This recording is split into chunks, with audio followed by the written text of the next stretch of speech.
What if I told you in just 25 days you could lose 43 pounds, heal your body on a cellular level, and reset your metabolism, all without having to count calories or worry about extensive exercise? Hi, I'm Chris James, the creator of a healthy alternative wellness brand, and for nearly a decade, I've helped people transform their lives through fasting. Now, today I'm going to be introducing our most powerful fasting strategy to date. Now, if you've tried every diet, you've counted every calorie, you've worked out for hours, and you're still struggling with stubborn fat, inflammation, and fatigue, you're going to want to listen up. Today, I'm introducing the DR96 Fasting Challenge. What's going on, everybody? Chris James here. Today, we're going to be talking about how to properly refeed from a dry fast. Obviously, we've been talking a lot about dry fasting here recently. We've got the DR96, which is going to be starting tomorrow, Sunday, March 16th. So if you guys want to join in on that, the link is going to be in the description and in the comment section. It's going to be starting at 7 PM CST time. So come join us. The energy is electric, and I would love to see you guys there. But in the comment section, I've been noticing a lot of people are asking questions. How do you refeed from a dry fast? Some people think I'm going to gatekeep this information. You got to join the challenge to get the information. Nope, I'm giving it to you today. So we're going to do it quick, fast, and dirty. All right. The first thing you need to understand, I've got a couple of rules. Whenever you're messing with the dry fast, you always want to break your dry fast with water. Now, when I've said this in the past, I've gotten pushback. People are like, no, Chris, you're supposed to break your dry fast with fruit juice. Here's my thing. I got no problem with fruit juice, right? Fresh pressed fruit juice. The reason why I tell people to break it with water as the absolute ironclad rule is because a lot of people don't understand what fresh pressed juice is. So when I speak to a general audience and I say, hey, make sure that you break your fast with water, we all know what water is. There's really no mistake in that. But if I say juice, they might do Tropicana, Simply Lemonade. They might go to McDonald's and get a juice. So I need people to understand to be safe, right? You could do water, you could do fresh pressed juice if you understand what that is. If you don't know what it is, if you're not certain, just drink water, okay?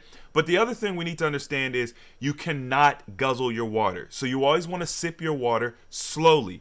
I'm going to demonstrate what a sip is because people don't get it. All right, have your water, boom. Sip, okay? It's just enough, as my mom used to say, to wet the whistle. That is a sip. What you're going to do when you come off your dry fast is you're going to take sips of your water. Just keep your water right with you. Once every couple of minutes, you could take a sip. You know, a few times an hour, you could take sips.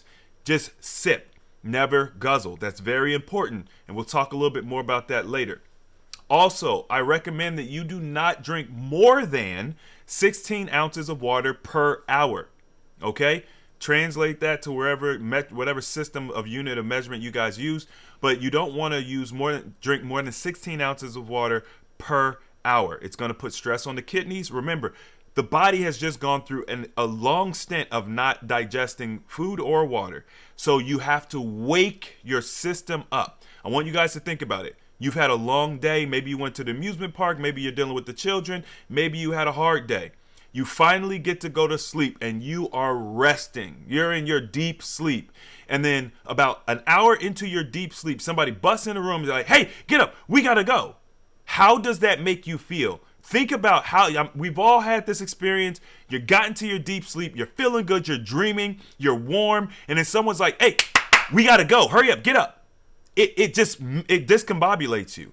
The same thing has happened to your body. Okay. So we need to gently wake the body up. I also want you guys to be aware of the fact that if you've been dry fasting for 4 to 6 days, there is a very high probability that your throat muscles have begun to, I don't know if dormancy is the right word, but you know the saying, when you don't use it, you lose it.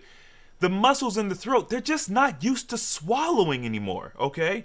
And the body is super efficient. So when you are fasting and you're not using these muscles, the body's not sending energy. Like let's take the energy from there. We're not using this and let's put it somewhere else, right?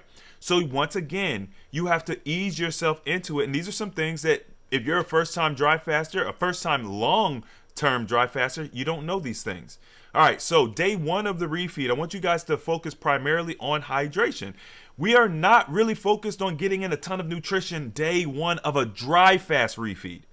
Water fast refeed, different thing. So we're going to focus on getting hydration in the body. I want you guys to sip water slowly throughout the day. Now, later on in the evening, if you want to do like some fresh juice, that's fine. If you want to do some herbal teas, that's fine. And when I say herbal teas, I'm not talking about going to the store and buying a bag of herbal tea from Kroger or Publix or whatever grocery store. Okay? Those bags of teas have microplastic in it. You do not want that. I want you guys to plan ahead. Go get yourself some loose leaf tea and brew that and drink that, okay? Actually, a healthy alternative has an amazing tea. It's an appetite suppressant tea. It tastes wonderful. It suppresses the appetite, so it helps with like refeeding, making sure that you're doing things properly. You don't start craving anything crazy. I'll put the link for that in the description along with the other links, and it'll also be in the comment section.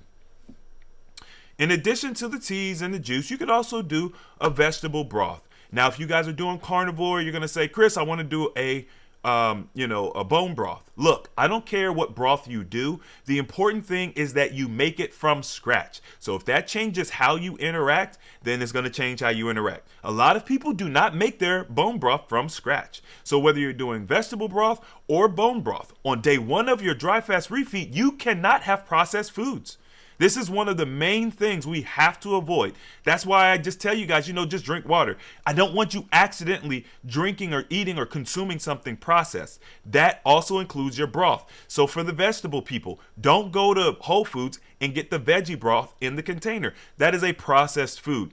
Make your veggie broth at home from scratch. Your body is going to be in a very sensitive state. You just got finished dry fasting, okay? I want you guys to think about dry fasting as a light surgery. Your body has done light surgery over the past 4 days. You should be on bed rest. Stop trying to run out and do everything.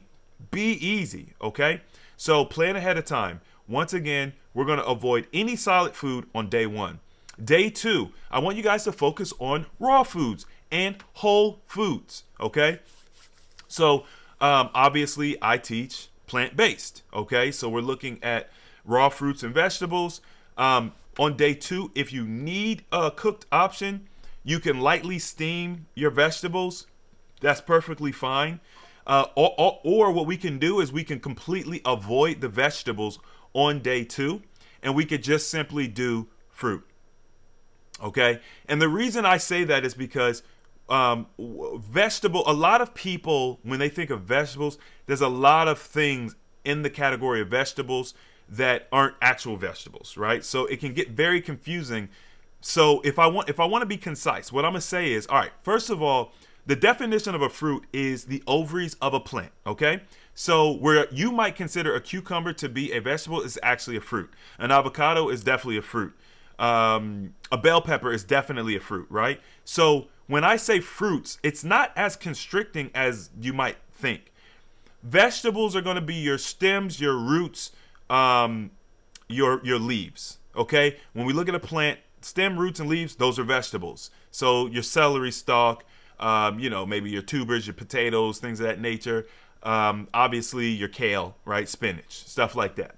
All right, so on day 2, what I really want you guys focused on is fruit.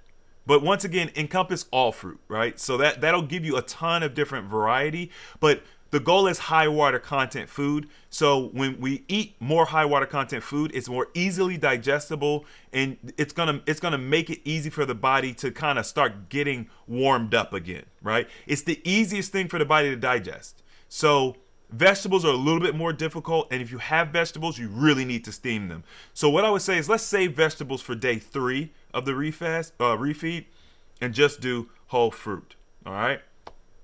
Now, obviously, we want to make sure that we're not overeating, okay? So portion control is very important. You just came off of a dry fast. Your stomach is going to shrink, okay? So let's play into that. Don't let your mind trick you. Portion control. Eat a little bit. Give yourself 10, 15 minutes to kind of see where you're at. Go get another plate. Eat a little bit, 15, 20 minutes, see where you're at. If you need more, go get another plate. Do it like that, all right? That'll help you with portion control.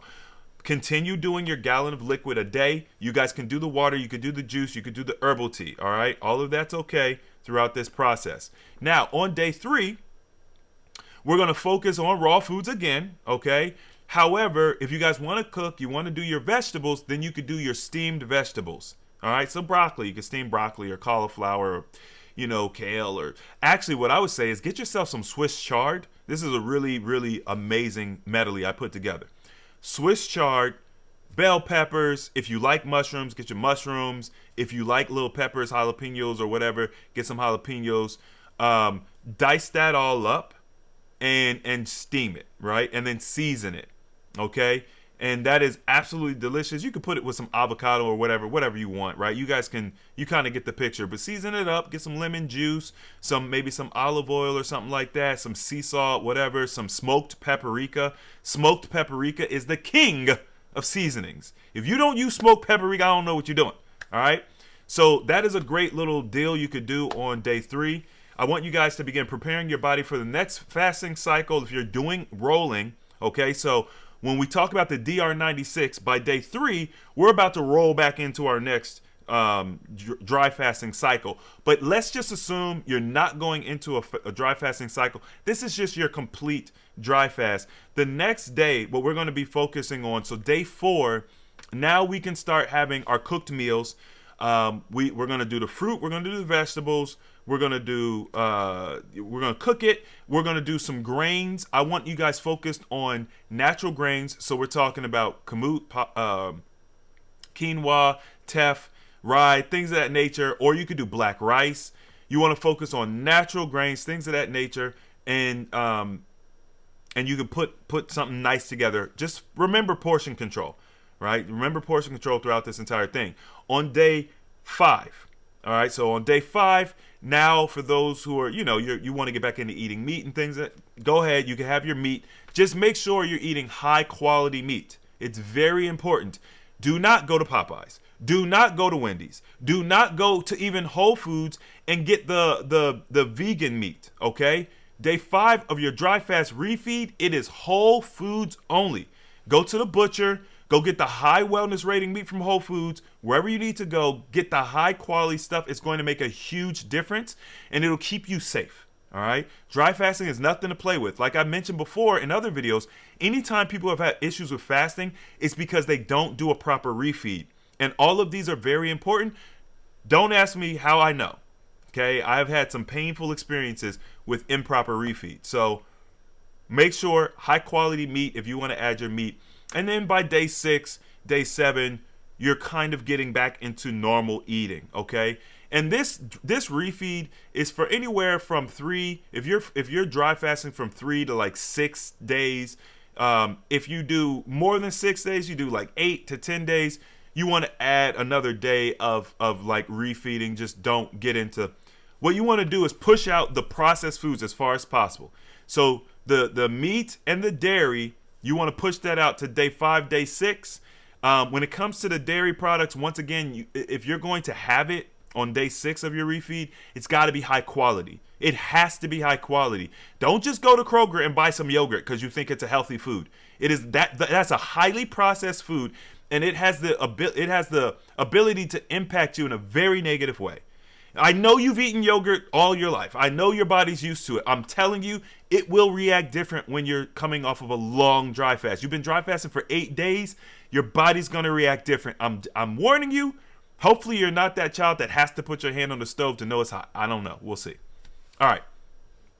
So that's pretty much the refeed. Now, there's some supplements that I'm going to talk about that can potentially help you guys during this process. So Clean Slate. Now, we are partnered with a brand called the Root Brands. They have a product called Clean Slate. We are an affiliate, so if you guys decide to grab it, I'll put the link in the description. If you decide to grab it, you'll give us a little bit of kickback. We'd appreciate that. Clean Slate is actually like a silica supplement, okay? And we are usually not getting enough silica. We are not getting enough silica at all. So this is huge. Now, that's not the main thing it does, but Root likes to talk about that because it's so important, and it's not, people don't talk about supplementing silica. So it's an amazing source of silica. But what Clean Slate is is a mineral called clinoptilite, a zeolite called clinoptilite that is fractured using a method that helps it maintain its honeycomb structure. So it has this honeycomb structure, and what this structure does is it traps environmental contamination in your system. But because they're able to fracture it down to almost nano-sized particles, it's able to trap really small particles in your body. It's also able to pull out heavy metals. It contains it in the honeycomb structure, and then it ushers it out through the urine and the sweat. So it is an incredible detoxer. Now, it is a passive detox product. So that means that you may not overtly notice what it's doing. You might just scratch the back of your hand and not really pay attention to it till you think, oh, I've been taking Clean Slate. Or you might notice a little bit of discomfort, organ discomfort or something like that. And you're like, what's going on there? Did I jam my side? Oh, I'm taking Clean Slate. So it's very passive, which is good. That's what you want. You don't want a detox too heavy. You could take Clean Slate before you begin your dry fast. So leading up during your preparation, and then you could take it during the refeed. You do not want to take Clean Slate while you're dry fasting. In order to take Clean Slate, you have to be well hydrated. You have to be drinking water. Because the body does manufacture water during this process, it's you're still getting water, but just for safety purposes, we want to make sure that you guys are drinking water while you take Clean Slate. It is a heavy detoxer if you don't do it right. Okay, if you take too much of it, if you're not drinking enough water, you don't want that. You don't want them problems. Okay, so take Clean Slate responsibly. Another great tool, a Castor Pack. Once again, I'll put a link with the other links in the description and in the comment section. You want to get a Castor Pack that comes with hexane-free castor oil. It's going to come in a glass bottle. What castor oil is going to do is it's going to support liver function. It's going to help upregulate the liver. So when you go into the dry fasting, you get better detoxification from the liver. You get less detox symptoms, which is going to make your fasting much easier. This works for water fasting as well. Once again, do not use the Castor Pack while you're dry fasting. Now, this is a warning that I give people as a precaution. I don't like playing with dry fasting. Why? Because when you do a Castor Pack and you're dry fasting, you're going to push detoxification through the roof, okay? The goal here isn't to detox as quickly and as heavy as humanly possible, because it's going to make you feel sick. You're not going to be able to function. You're not going to want to dry fast again. We want you to have a great experience. So do the Castor Pack before, avoid the Castor Pack during, do the Castor Pack on the refeed. That's going to create a constant detoxification where you don't have these major spikes, and you're going to have an incredible experience the entire time. Remember, dry fasting induces a deeper detox, so when you add the Castor Pack, it's going to intensify the lymphatic system. It's going to circulate the lymphatic fluid, and it may require water to help properly process out the influx of toxins in your system. So it's best to use the Castor Pack before and after, okay? Like, that's my high recommendation. Now, during the refeed, we're going to maintain our gallon of liquid per day. All right. The water quality, I recommend distilled water. Why? Because distilled water is pure water. Anytime you hear distilled water, think pure water. And pure water is great for you. But what pure water does is it extracts inorganic material from your body. So if you are dumping toxins and contaminants from the fat, you're upregulating the liver. The liver is processing more toxins. You're using something like Clean Slate. You're doing all this detox stuff. You want a water that's going to best support removing and flushing that stuff out of your system. Distilled water binds and attaches. It attracts inorganic materials. So this is what you want. All right. Hopefully that makes sense. Okay. Woo, you can also structure your water. Okay, now, two simple ways to structure your water. You can use plant material to structure your water. So we're talking chia seeds, fruit slices. So you can put like cucumber slices in your water. That's going to help to create structured or cellular water. And that means that when you drink that, you get better hydration from it. All right. It tastes better too, right? It's like it's flavored water. It's pretty good, right? Okay. The other way you could do it is by using a structured water device. All right, the structured water device. There are many on the market. There are many different ways to do it. I am going to tell you about one because I just had my good friend Patrick come on, and he just released his structured water device called an Aqua Energizer. It is a top of class structured water device made with the best materials. So a lot of the structured water devices, they're made with plastic. Okay, and I could never understand why people who understood water would make their structuring devices out of plastic. Go figure, but they do. So Patrick uses high quality materials. The product has gone through many different cycles. Right now, it is in its best form, and you guys can find that at the Wellness Enterprise. You're gonna get look for Aqua Energizer. This is not a cheap product, but it's a product that works. What structuring your water does is it organizes the structure of the water, which means you get better hydration. Better hydration, it helps with detoxification. It can aid with weight loss. It can aid with moving mucus and stuff out of your system, so you get upregulated cognitive function. Also, if you guys, I don't want to get woo-woo, but I'm gonna do this. I'm gonna give you some science to back it up. It also reformats the water so that it is ready to receive information. Water has memory. You could look this up. It is scientifically proven. Water has memory. When you get like tap water, you have to think tap water has come in contact with pharmaceuticals. It's coming in contact with blood. It's come in contact with semen. It's come in contact with urine. Obviously, feces. It's come in contact with everything, right? All we're doing with our tap water is we're recirculating the same water. They goes to a plant, it kills the bacteria, they filter it, and they send it back to you. So tap water is trash. But what we don't understand about tap water is it retains the energetic imprint of everything it's come in contact with.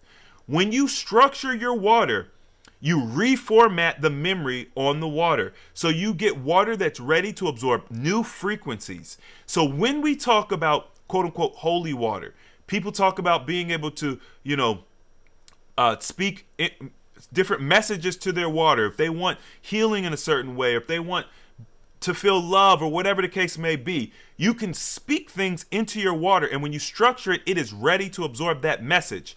If you guys think what I'm talking about is some BS, go look up Dr. Emoto's work. Professor Emoto has done many different experiments. One of the most prominent is called the rice experiment. Just type in on YouTube, Professor Emoto rice experiment, and you will see exactly what I'm talking about. Water reacts to intention and energy. What Patrick's water device does is it clears and reformats the energy. You could put whatever you want, any energy signature you want into the water. And I know if you're not really familiar with this information, it's like, what are you talking about, Chris? Just research it. I'm telling you, it matters. I've been doing this type of stuff for years. It has changed my life. I'm not going to keep talking about it because this is a refeed video, so I'm sorry, but you guys know I get passionate. All right, so structured water, continue doing your juices, your herbal teas. That all counts towards your gallon of liquid. So if you do half a gallon of water, a quarter gallon of juice, and a quarter gallon of tea, that's a full gallon. That's all your liquid, all right? So just remember, you got to listen to your body. It's going to be an adjustment period. I want you guys to make adjustments based on how you feel. If you're doing a long dry fast, you've got 5-6 days planned, and you get to day 3 and you really, really don't feel well, what I want you to do is take some of that infused water I told you about, or structured water, or both, structure it and then infuse it. Oh my God. And then have some structured water. If that doesn't pick you up enough, then have some juice or some herbal tea. Okay? And then you can go back into your dry fast. It's okay. You don't have to do it 100% straight through to get the benefits. You will still get a benefit. I want you guys to be prepared for the detox symptoms. Dry fasting is super potent. So you get quick weight loss, you get quick disease reversal, but it also comes with more intensified detox symptoms, which is why I've given you guys some tools to use to help mitigate detox. And then remember the mental and emotional effect. Pay attention to the non-scale victories, the emotional healing. When you fast for long durations of time, you get an emotional detox. Well, because dry fasting is about 3 times more efficient than water, you can get that emotional detox on shorter fasts. If you start crying for no reason, if you're happy for no reason, if you're sad for no reason, if you feel lonely for no reason, understand this is very normal. This is very common. Your body is releasing stored energy, trauma, mental anguish, whatever you've gone through. You don't actually have to go to a therapist always to get rid of this type of stuff. If you understand the body and the tools that are there for you, it will do it automatically. You could have completely forgotten about something traumatic that happens to you, and if you dry fast long enough, or if you fast long enough, your body will expel it. You'll just feel better one day and you won't even know why. So pay attention to all that stuff. And then the last part is consistency. Okay? The refeed is arguably the most important part of a dry fast. The refeed is the most important part of a dry fast, all right? So make sure you do it properly, because if you don't, you can reverse a lot of the benefits you got, really hurt yourself, and then some people overreact and they go to the hospital and then they have even more problems. So do things the right way, y'all. I hope you enjoyed this video. Hit the like button for me. Comment below if you've used any of these tools, if you're familiar with water energy, water memory, Dr. Emoto's work. Let me know if you're interested in the structuring water device. Put all that in the chat. All right. I'd love to hear back from you guys. And remember, the application of knowledge is power. And I'll see you all next time.